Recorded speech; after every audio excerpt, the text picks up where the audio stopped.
In late 2023, operators at water treatment facilities across the United States and Israel walked into their control rooms and realized they had a severe problem. Their control panels were locked and glowing red, displaying a blunt, unmissable message: "You have been hacked." The group claiming responsibility for the intrusion was the Iran-linked threat actor known as the CyberAv3ngers. The attackers targeted Unitronics Vision and Samba series integrated programmable logic controllers, the industrial hardware that manages the physical pumps and valves in these plants. The attackers didn't have to breach heavily fortified corporate firewalls to reach this equipment. Hundreds of these critical operational technology devices had been left completely exposed to the public internet. By plugging industrial control hardware straight into the web, localized municipal systems became globally accessible, undefended targets.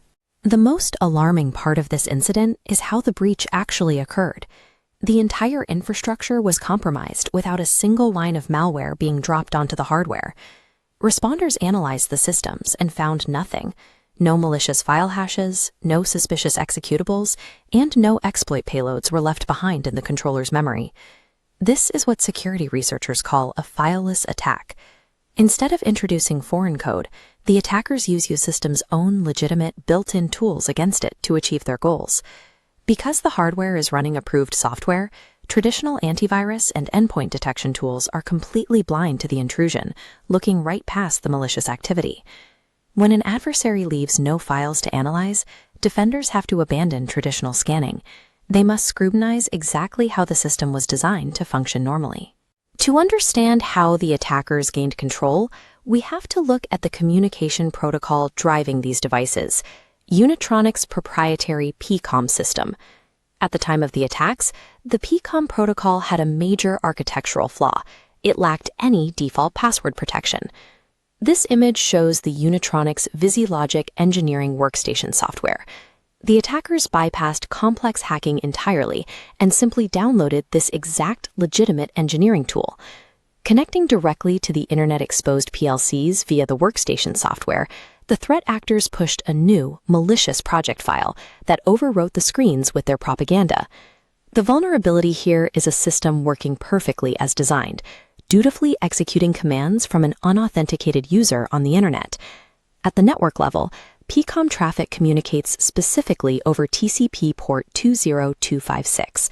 This diagram outlines the binary structure of a PCOM message. Researchers dissected this undocumented layout byte by byte. As shown at the bottom, the protocol differentiates a request from a response simply by flipping the most significant bit from a 0 to a 1. By mapping these commands, researchers identified the specific instruction used to alter the PLC's internal logic, opcode 0x41, which tells the device to write directly to its memory. After the defacement, the attackers issued a second high-impact command, opcode 0x42. This specific opcode resets the device's upload password. By abusing this mechanism, now tracked as vulnerability CVE 2024-38434, they locked the legitimate operators completely out of their own hardware. By mastering the binary mechanics of a proprietary protocol, attackers weaponized standard engineering commands to hold physical infrastructure hostage. Without a malware sample to analyze, security researchers had to reverse engineer the attack mechanics in real time. They immediately hit a technical roadblock. The engineering workstation opens the PLC serial port in exclusive mode, preventing standard tools from sniffing the traffic. This diagram details their workaround.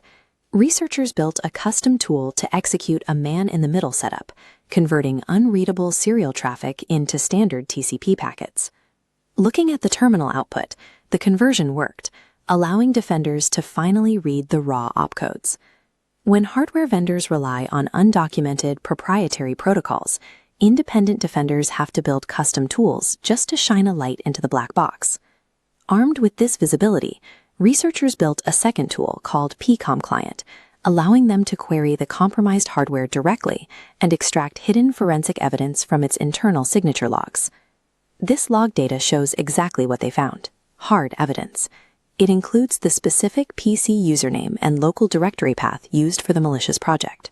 It also exposes connection timestamps, network protocols, and the English United States keyboard layout on the attacker's machine. For network defenders, the strategy requires active monitoring.